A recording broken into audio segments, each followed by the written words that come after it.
सभी आंगनबाड़ी कार्यकर्ताओं को मेरा नमस्कार। स्वागत है आपके अपने चैनल नॉलेज ऑफिशियल पे। आज की इस वीडियो में चर्चा करने वाले हैं पोषण ट्रैकर ऐप के नए वर्जन 21.2 के बारे में। अगर आपने 21.2 को अपडेट नहीं किया है तो उसको आप ज़रूर अपडेट कर लें। साथ में यह भी जानेंगे कि अब हमें कौन कौन से कार्य पोषण ट्रैकर ऐप में करने हैं।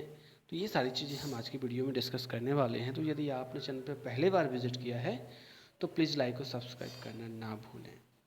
सबसे पहले हम बात करते हैं यहाँ से दैनिक जानकारी की बात करते हैं कि आज की स्थिति में दैनिक जानकारी किस प्रकार से भरी हुई होनी चाहिए। तो दैनिक जानकारी के ऑप्शन पे हम क्लिक करेंगे।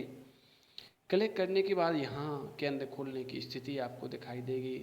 यहाँ देख सकते हैं आप बच्चों की उपस्थिति भरने का ऑप्शन आएगा, THR-SCM भरने का ऑप्शन आएगा।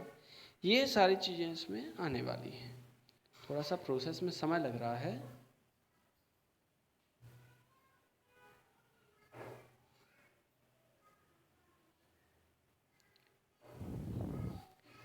देख सकते हैं यहाँ पे कि दैनिक जानकारी का पेज खुल चुका है। सबसे पहले हम क्या करेंगे, जो टारगेट हमारे सामने हैं अभी आज तक के, वो यहाँ से देख सकती है THR-SCM वाला विकल्प है। इस पर आप क्लिक कीजिए।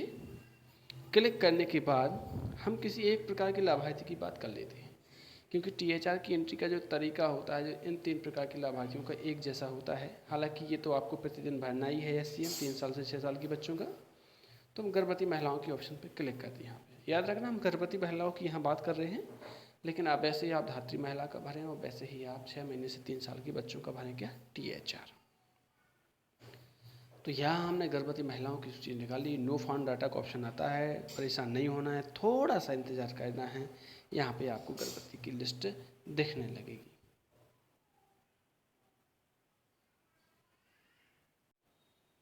यहाँ पे देख सकते हैं, थोड़ा सा इंतज़ार किया तो ये लिस्ट अपने आप यहाँ पे दिखाई देने लगी। मतलब नो डाटा फाउंड का ऑप्शन आता है तो आपको पेज पीछे नहीं करना, बैक नहीं करना, थोड़ा सा वहीं रुक जाना है। ये आपका SCM वाला गोला है और ये आपका THR वाला गोला है। तो THR 1 दिन का भरा हुआ होना चाहिए, SCM 7 दिन का। तो यहाँ 7 दिन का SCM आप देख सकती, सॉरी 7 दिन का THR है ना, 7 दिन का THR भरा हुआ होना चाहिए और 1 दिन का भी SCM आपका भरा हुआ होना चाहिए। अगर मंगलवार 2 हो गए हैं तो फिर 2 दिन का SCM भरा हुआ होना चाहिए। देख लेते हैं। यहाँ पे हम बात करते हैं कि नीचे जो महिला दी गई है मोहिनी कोरी, इसका THR नहीं भरा है। इस पर क्लिक करेंगे। 7 दिन और 1 पैकेट के हिसाब से आपको क्या कर देना है, सबमिट कर देना है। तो यहाँ पे हम गर्भवती महिलाओं का, धात्री महिलाओं को और जो 6 महीने से 3 साल के बच्चे हैं उनका इस प्रकार से हम आज THR भर लेंगे। SCM प्रत्येक मंगलवार को भरना पड़ता है और एंट्री THR की बुधवार को होती है प्रत्येक, क्योंकि 3 बुधवार को होती समथिंग, कई दिन के हिसाब से एंट्री करनी पड़ती है, क्योंकि वितरण आपको मंगलवार को ही करना पड़ता है। ये बिल्कुल क्लियर बात है यहाँ से, ठीक है। इसके बाद हम मेन पृष्ठ पे आते हैं, मुख्य पृष्ठ पे आएंगे। तो मुख्य पृष्ठ में अब हमें देखना है क्या, मुख्य पृष्ठ पे हमें देखना है जो स्टॉक होता है उसकी जानकारी आपने भरी कि नहीं भरी। और स्टॉक के साथ साथ आपको एक चीज़ और चेक करते रहना है कि जो भी आप THR की एंट्री करते हैं तो वो THR की एंट्री में पैकेट की एंट्री हो रही है या नहीं हो रही है। तो ये सारी चीज़ें हमें यहाँ से देख लेनी है। तो हम यहाँ पे स्टॉक पंजी की ऑप्शन पे क्लिक करेंगे। स्टॉक पंजी का जो ऑप्शन था वो यहाँ पे आ चुका है, ध्यान दीजिए आप। तो हम इस पर क्लिक करेंगे। क्लिक करने के बाद जैसे हम इस ऑप्शन पे क्लिक करेंगे,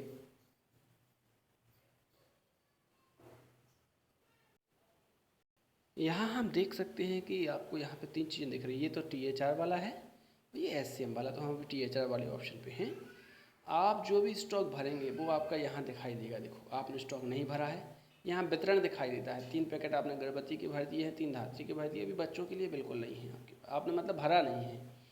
स्टॉक जमा करने के लिए आप इस ऑप्शन पर क्लिक करेंगे। नीचे ये प्लस का आइकन दिख रहा है और पैकेट भर देंगे जैसे आपको बताए गए थे। इसके बाद बगल में ये SCM का भी आ रहा। हाँ, टेक होम राशन पिछले महीना की यदि किसी तारीख को प्राप्त हुआ है तो आप पिछले महीने की तारीख ही डालें, उसमें पिछले महीने का कैलेंडर खुल जाता है। SCM का स्टॉक आप यहाँ से भरें। इस प्लस के आइकन पर क्लिक करें। ध्यान रखना ये है आपका हॉट कुक मील वाला, ये मत करना क्लिक, इस पर पैकेट भरते हैं। तो पैकेट अपन को यहाँ नहीं मिलते हैं, SCM में हमें मतलब खाना ही मिलता है, गर्म पका भोजन। तो इस पर क्लिक करके आप इस वाले ऑप्शन पर क्लिक करके और इसका स्टॉक भी आज ही भर लें आप।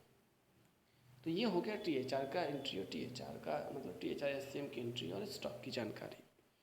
अब अगर आपने मंगल दिवस की जानकारी नहीं भरी हो तो आप प्लीज़ मंगल दिवस की जानकारी भी भर लें। पहले मंगल और तीसरे मंगल की एंट्री करनी पड़ती है।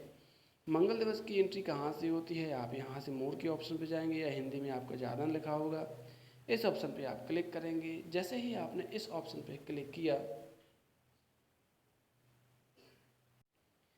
ज़्यादा के ऑप्शन पे क्लिक करने के बाद यहाँ आपको एक ऑप्शन दिख रहा है घटनाएं, तो हम घटनाएं के ऑप्शन पे क्लिक करेंगे।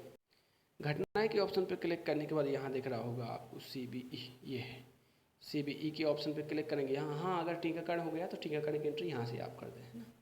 CBE के ऑप्शन पे हमने क्लिक किया। क्लिक करने के बाद अभी एक भी मंगल दिवस की जानकारी नहीं भरी तो प्लस के आइकन पे हम क्लिक करेंगे।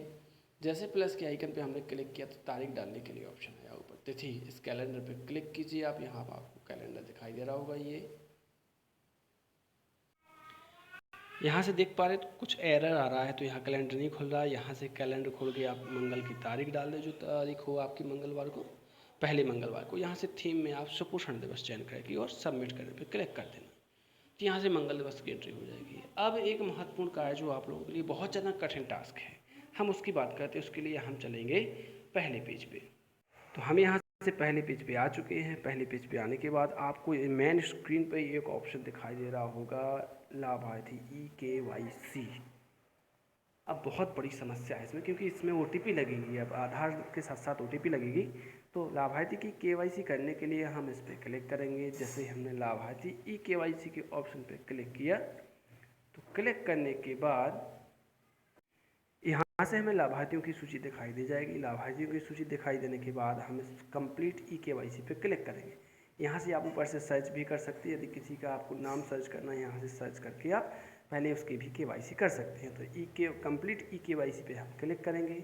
जैसे ही हमने क्लिक किया, क्लिक करने के बाद हमारे पास इस प्रकार का पेज दिखाई देगा। अब देखना, इस प्रकार के पेज में दो महत्वपूर्ण बिंदु दिए गए हैं। Use the same Aadhaar number as on beneficiaries profile to complete the EKYC process. जिस लाभार्थी की आप EKYC करने जा रहे हैं उसका स्वयं का आधार लगा हुआ होना चाहिए। Once the EKYC details are saved you can not modify them later. मतलब एक बार जो जानकारी सबमिट हो जाएगी उसमें किसी भी प्रकार का फिर सुधार नहीं हो सकता है। ये महत्वपूर्ण चीज़ ध्यान रखने के बाद आप कन्फर्म एंड प्रोसीड पर क्लिक करें। इस पर क्लिक करने के बाद वही पेज खुलता है जो आपने अपनी KYC की थी। उसमें आपका आधार नंबर और कैप्चा डाल के क्या कर लेना है, यहाँ पे नेक्स्ट पे क्लिक कर लेना है। इस पर क्लिक करने के बाद OTP आएगी, OTP आने के बाद सबमिट कर लेना। तो ये हो गया। EKYC का काम बहुत ज़्यादा कठिन है, लेकिन आप करेंगे धीरे धीरे तो हो जाएगी, क्योंकि आपने बहुत सारे कठिन कार्य किए हैं। तो चैनल पर दी गई जानकारी या वीडियो में दी गई जानकारी अच्छी लगी हो तो प्लीज़ लाइक और सब्सक्राइब करना ना भूलें। बहुत बहुत धन्यवाद आपका।